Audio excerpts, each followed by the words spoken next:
안녕하세요. 저는 73세 된 김순자라고 합니다. 경기도 어느 소도시 재래시장 한 기퉁이에서 반찬 가게를 30년 넘게 했던 사람입니다. 사실 이 이야기를 꺼내기까지 아주 오래 걸렸어요. 아직도 가슴이 먹먹해서 말문이 막히는 부분들이 있거든요. 하지만 저처럼 자식한테 전 재산 내어주고 고통받는 분이 이 세상 저 혼자만은 아닐 거라는 생각에 부끄러움을 무릅쓰고 털어놓기로 했습니다. 제 젊은 날은 참 고됐습니다. 25세 남편을 만나 세상을 다 가진 것처럼 좋았는데 결혼한 지 7년 만에 남편이 교통사고로 세상을 떠났어요. 아들 민수가 6살, 딸 지훈이가 5살이었습니다. 그 차가운 영안실에서 남편 손을 잡고 있는데 어린 민수가 제 등을 꼬물꼬물 두드리면서 그러더라고요. 엄마, 울지 마. 내가 아빠 대신 엄마 지켜줄게. 그 말이 얼마나 기특하고 가슴 저리던지 저는 그날부터 마음속으로 결심했어요. 이 아이 어떤 고생을 해서라도 반드시 훌륭하게 키워야겠다고. 장사를 해본 적 없었는데 달리 방법이 없었어요. 시어머니한테 배운 반찬 솜씨 하나 믿고 시장에 자판을 폈습니다. 처음에 리어카에 반찬 몇 가지 올려놓고 팔다가 몇 년 지나니 조그만 가게 자리 하나 얻었죠.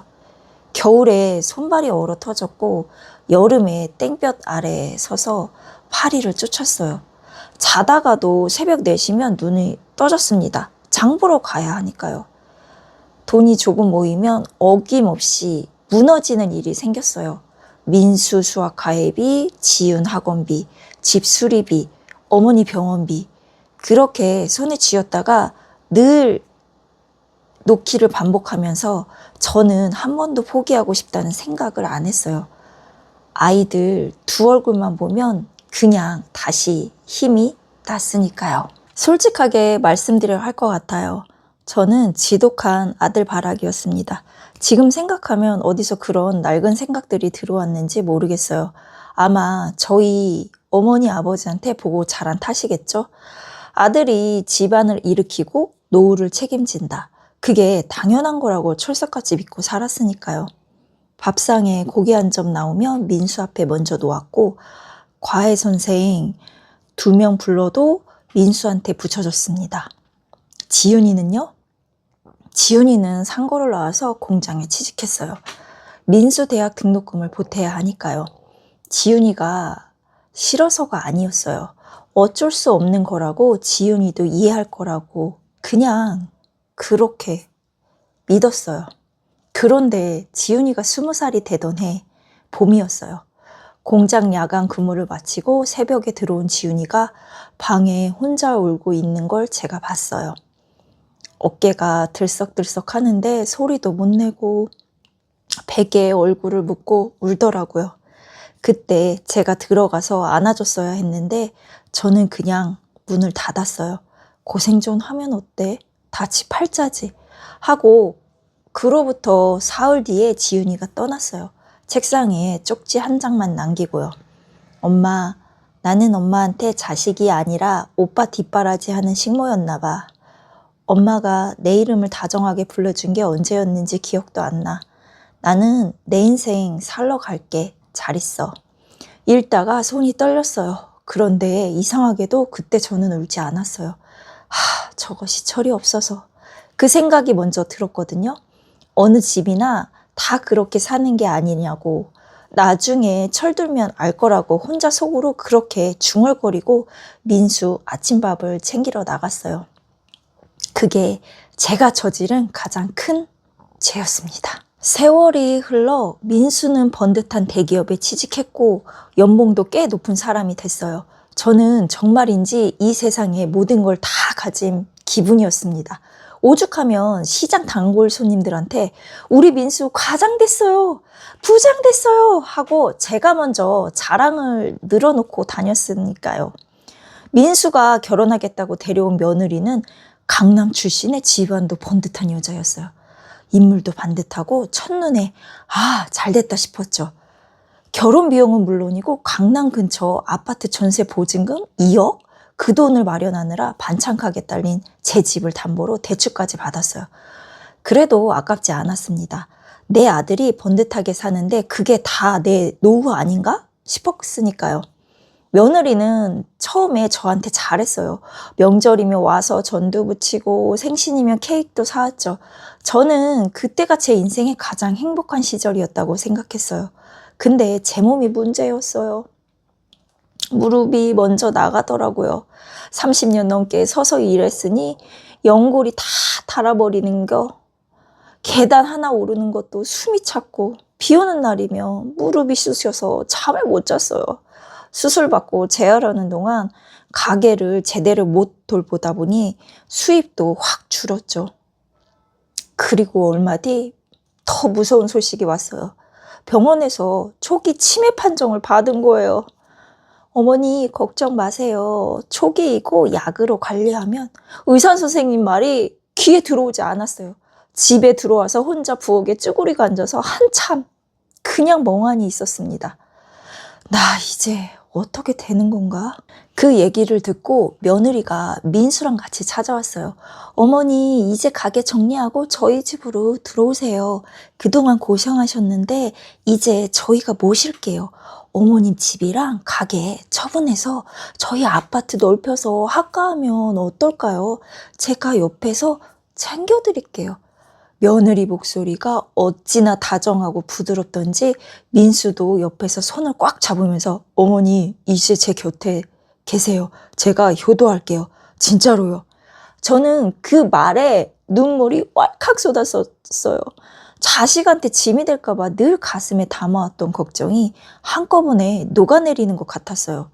아, 그래. 이러려고 그 고생한 거구나. 집이랑 가게 처분한 돈이 딱 5억 나왔어요. 중개업자한테 수수료 떼고 대출 갚고 남은 게요.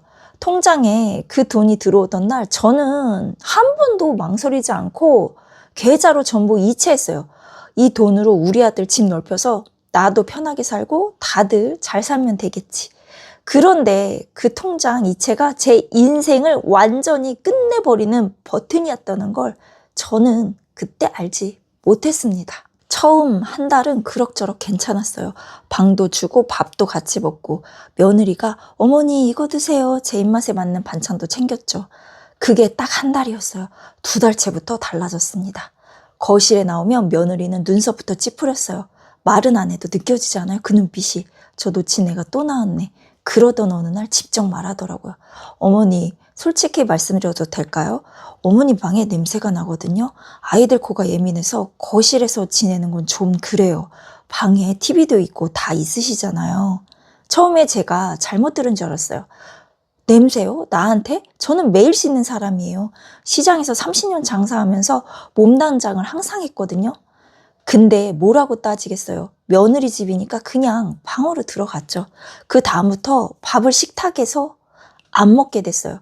제가 쓰던 낡은 반찬통, 시장에서 30년 쓰던 노란 뚜껑 반찬통 있잖아요. 그것에 밥을 담아 방문 앞에 놓아두는 거예요. 어머님 식사요 하고 밝게 말하면서요. 그 통을 방에 들고 들어와 혼자 먹는데 시장 창고에 땀 뻘뻘 흘리면서 반찬 담던 그 통인데 그 통에 밥을 담아 혼자 먹으면서 저는 속으로 내가 지금 뭘 하고 있는 건가 싶었어요. 민수한테 말하면 나아지겠지 싶어서 아들한테 한번 말해봤어요. 민수야, 엄마 좀 같이 밥 먹을 수 없냐? 민수가 뭐라고 했는지 아세요? 어머니 그냥 좀 맞춰주세요. 애들도 있고 와이프도 예민한 거 아시잖아요. 제가 중간에 너무 힘들어요. 그 말에 더 이상 아무 말도 안 했습니다. 그해 10월에 제 생일이었어요. 아무도 아무 말도 안 하더라고요. 민수도 며느리도 아 모르는구나 또 잊었구나 싶었는데 저도 그냥 넘어가려고 했어요. 근데 아침에 일어나서 가만히 누워 있으려니 남편 생각이 나는 거예요. 남편이 살아있을 때 생일마다 꼭 미역국을 끓여줬거든요. 새벽같이 일어나서 소고기 사다가 참기름 두르고 그 미역국에 그 냄새가 지방 가득 퍼지면 제가 눈을 떴죠. 올해도 그 미역국이 먹고 싶은 거예요. 며느리가 외출하고 없는 틈에 살금살금 주방으로 갔어요. 창고를 열어보니 미역이 있었어요. 냄비를 꺼내 불을 켜고 미역을 불리기 시작했어요. 그리고 약불에 미역을 끓이기 시작했죠. 제가 깜빡 졸고만 거예요. 방에 가서 잠깐 앉았다가 눈을 뜨니 주방에서 연기가 나는 거예요. 달려가 보니 냄비 바닥이 까맣게 타버렸고 주방의 냄새가 진동했어요. 그때 현관문이 열리면서 며느리가 들어왔어요. 표정이 굳어지더니 저를 보는 눈빛이 달라졌어요.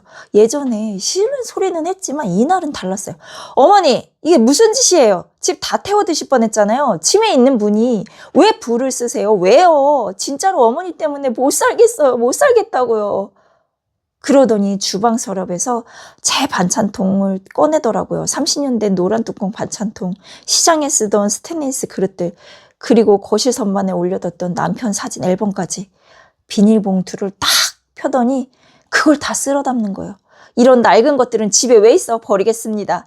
잠깐, 그건 내 시아버지 사진이야. 어머니, 죄송한데 저도 한계가 있어요. 주섬주섬. 봉투 입구를 묶는 소리가 나는 그 순간 저는 아무 말도 못했어요. 무릎이 풀려서 그 자리에 주저앉아 버렸으니까요. 며느리가 그 봉투를 내 베란다로 버리고 들어가 버렸어요. 저는 뒤도 못 쫓아가고 베란다에 내팽겨친 봉투만 멍하니 바라보고 있었어요. 남편이 살아있을 때 찍은 사진이 저 안에 있는데 애들 어릴 때 사진도 제가 30년 손대먹은 반찬통도 그날 밤 잠도 안 오더라고요. 자정이 넘어서 잠이 왔어요. 그때 안방에서 목소리가 들렸어요. 벽이 얇은 집이라 다 들렸어요. 며느리 목소리였어요. 오늘 완전히 결정했어. 어머니 이제 시설로 보내. 내가 알아봤는데 지방에 비싼 거 말고 비용 싼 요양원이 있어. 이대로는 나 못 살아. 잠시 침묵이 흐르더니 민수 목소리가 들렸어요. 그래야 하나? 당신이 뭘 더 고민해. 돈도 다 받았잖아. 우리가 뭘 더 해줘야 해? 내일 아침에 얘기해. 짐 싸라고. 민수가 대답했어요. 알겠어. 딱 2글자. 저는 그 2글자를 듣고 눈물이 나오지 않았어요. 이상하게요. 그냥 가슴이 텅 빈 것처럼 아무것도 느껴지지 않았고 창문을 열고 밤하늘을 봤어요. 별이 몇 개 있었는데 어디서 어디가 어떤 별인지 몰랐어요. 내가 왜 살았지? 이러려고 그 고생한 건가? 다음 날 아침 며느리가 제 방문을 열면서 말했어요. 어머니 좋은 곳으로 모시러 하려고 하는데 거기 가시면 같은 또래 분들도 많으시고 훨씬 편하실 거예요. 짐 챙기세요. 민수는 옆에서 있었는데 눈을 못 마주쳤어요. 저는 아무 말도 안 했어요. 그날 방으로 들어가서 오래된 짐 보따리 하나 꺼내 입을 것 몇 가지랑 얼마 없는 돈 봉투 하나 넣었어요. 그리고 현관 앞에 내려온 거예요. 거기 앉았어요. 현관 바닥에 보따리 끌어안고. 민수가 구두를 신으며 일부러 제 눈을 피하는 게 보였어요. 며느리는 안방에서 나올 생각도 안 했고요. 저는 그냥 거기에 앉아서 벽을 바라봤어요. 30년 시장생활 5억. 북향빵. 반찬통. 남편 사진. 이게 내 인생의 끝인가? 그때였어요. 초인종이 울렸어요. 민수가 문을 열었는데 잠시 굳어버리는 게 보였어요. 저는 고개를 들었어요. 현관 앞에 여자가 서 있었어요. 단정한 정장을 입고 머리를 깔끔하게 올리고 그런데 눈빛이 얼음장 같은 지윤이었어요. 10년 만에 보는 제 딸. 20살에 쪽지 한 장 남기고 나간 내 딸이 30이 되어 문 앞에 서 있었어요. 저도 모르게 입에서 소리가 새어났어요. 지윤아. 지윤이가 저를 봤어요. 잠깐 눈이 흔들리더니 금세 다시 차가워졌어요. 그리고 민수를 봤어요. 오빠, 엄마 짐 싸서 내보내려고? 민수가 말을 더듬었어요. 야, 너 갑자기 왜? 엄마 돈 5억 받고 3개월 안에 요양원 보내는 거야? 어디서 배운 효도가 그래? 며느리가 안방에서 나왔어요. 표정이 딱딱하게 굳어 있었어요. 누구세요? 지윤이가 천천히 돌아왔어요. 저요. 이 집 며느리 되시는 분이 3개월 동안 학대한 노인의 딸이에요. 그리고 오늘 이 집에 고속장 접수 예정 통보하러 온 사람이에요. 며느리는 얼굴이 하얗게 됐어요. 지은이는 가방에서 서류 봉투를 꺼냈어요. 변호사 선임하고 왔어. 오빠 듣고 있지? 엄마한테 받은 돈 5억. 이거 조건부 부양 전체 증여. 법적 해석 가능해. 부양 의무 불이행 입증되면 증여 해제 및 반환 청구할 수 있거든. 치매 노인 격리 학대 고소건도 같이 넣을 거야. 민수가 얼굴이 불그락 해지면서 말했어요. 야, 지은아, 우리 가족 일을 왜 내가 왜요? 나도 엄마 자식이야. 그리고 오빠 혼자 북향방에 가둬두고 밥 반찬통에 담아서 줬다며? 내가 다 알고 있어, 다. 저는 현관바닥에 앉은 채로 지은이 말을 들었어요. 지은이가 저한테 왔어요. 무릎을 꿇고 제 눈높이에 맞게 쪼그리고 앉아서 제 굽은 손을 잡았어요. 그 손이 어찌나 따뜻하던지. 엄마, 일어나, 나랑 가자. 저는 눈물이 터졌어요. 참으려고 했는데 입술을 깨물어도 안 됐어요. 지훈아, 미안하다. 엄마가 너한테 너무 미안해. 지훈이가 제 등을 쓰다듬었어요. 그 말은 나중에 들을게. 지금은 그냥 일어나. 나중에 알게 된 이야기입니다. 집을 나간 지훈이는 처음에 공장 기숙사에서 살았대요. 돈을 모아 보증금 50만 원짜리 월세방을 구하고 낮에는 사무직으로 일하면서 밤에는 제가 옛날에 어깨너머로 가르쳐준 반찬 레시피를 혼자 연습했대요. 저는 그걸 가르쳐준 적이 없었는데 지은이는 제가 새벽에 시장에서 반찬 준비하는 거 옆에서 구경하면서 다 외웠던 거예요. 3년 뒤에 작은 반찬 가게를 열었고 그게 소문이 나서 5년 만에 프랜차이즈를 키웠어요. 지금은 가맹점 40개가 넘는다고 했어요. 그런데 더 놀라운 거는요. 지은이는 그동안 사람들을 시켜서 저를 몰래 지켜봤대요. 직접 연락하긴 싫었지만 어디서 어떻게 사는지 알고 싶었다고. 그래서 제가 아들 집에 들어가서 석 달이 지난 동안 며느리한테 어떤 일을 당하고 살았는지 알았던 거예요. 법적 대응은 그 전부터 준비해왔던 거고요. 그날 현관문 앞에서 선 지훈이는 즉흥적으로 나타난 게 아니었어요. 저를 데려가기 위해 준비를 마치고 온 거였어요. 그 사실을 알고 나서 제가 얼마나 울었는지 모릅니다. 이 딸한테 내가 뭘 해줬다고. 밥상 고기도 오빠한테 먼저 주고 공장으로 내보내고 쪽지 하나 문을 닫아버린 내가. 지훈이가 진행한 법적 절차는 생각보다 빠르게 움직였어요. 변호사가 조건부 부양 전체 증여, 반환 청구를 넣었고 치매 어르신 격리 및 방인 관련 조항으로 추가 고소도 이루어졌어요.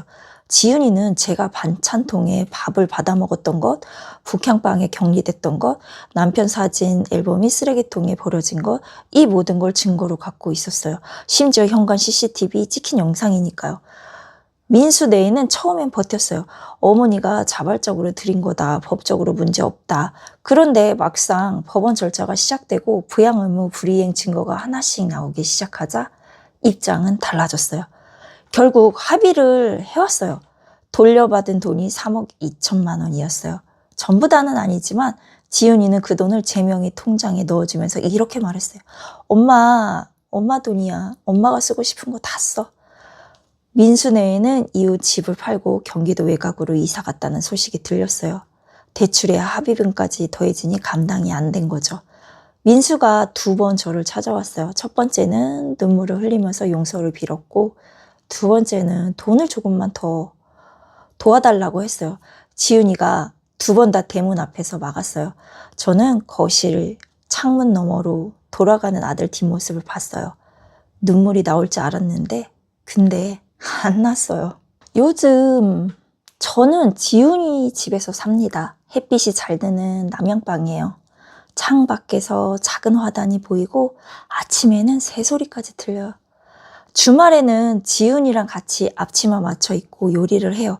제가 옛날에 만들었던 반찬들이에요. 지훈이가 레시피로 프랜차이즈를 만들었으니 사실 알고 보면 지훈이는 사업의 뿌리가 저인 셈이죠. 그걸 지훈이가 그렇게 말해줬어요. 엄마, 우리 가맹점 메뉴가 다 엄마 레시피야. 엄마가 창업자야, 사실. 그 말에 제가 얼마나 웃었는지 모릅니다. 치매약도 꾸준히 먹고 무릎 재활도 계속하고 있어요. 지훈이가 매주 병원에 같이 데려가 줘요. 치매 초기인 채로 시간이 멈춰버렸어요. 악화되지 않고 있다고 의사 선생님이 말씀하시더라고요. 아마 스트레스가 없어서 그런가 봐요. 어제는 지은이가 퇴근하면서 제가 좋아하는 홍어무침을 사왔어요. 시장에 파는 것보다 훨씬 비싼 걸로요. 엄마 이거 좋아하잖아. 그 말 하나에 밥공기를 다 피웠어요. 여러분, 제가 드리고 싶은 말은 딱 두 가지예요. 첫 번째, 자식한테 미리 재산을 내어주지 마세요. 사랑과 돈은 별개예요. 내 손에 쥔 것이 있어야 내 조몸이 지켜집니다. 아무리 믿는 자식이라도 돈이 오가는 순간 관계는 달라질 수 있어요. 두 번째, 지금 내 곁에 조용히 저를 걱정해주는 사람이 누구인지 눈을 크게 뜨고 보세요. 화려하고 효도하는 척하는 사람 말고 말없이 멀리서라도 안부를 살피는 사람, 그 사람이 진짜 내 편일 수 있습니다. 저는 운이 좋았어요. 지윤이가 저를 포기하지 않았으니까요. 그런데 그 운도 제가 받을 자격이 있는지 모르겠어요. 다만 이 세상 남은 날들 제 딸 옆에서 천천히 갚아가며 살 생각입니다. 끝까지 들어주셔서 감사합니다. 여러분이 모두 건강하고 평안하시길 바랍니다. 여러분, 오늘 순자 어머니 이야기 어떠셨나요? 뼈가 저리도록 공감하신 분도 계실 거고 가슴 한켠이 무거워지신 분들도 있을 겁니다. 옛날 어른들은요, 자식 잘 키우면 노후는 걱정 없다고 하셨죠. 근데 우리가 살아보니 꼭 그런 게 아니더라고요. 내 주머니에 내 돈이 있어야 내 말이 먹히고 내 존엄이 지켜집니다. 사랑은 공짜로 줘도 됩니다. 하지만 재산은 내가 살아있는 동안 절대 먼저 내어주지 마세요. 그리고 무엇보다 지금 내 곁에 소리 없이 나를 챙겨주는 사람이 있다면 오늘 그 사람한테 전화 한 통 해보시는 건 어떨까요? 구독과 좋아요, 알림 설정 해주세요.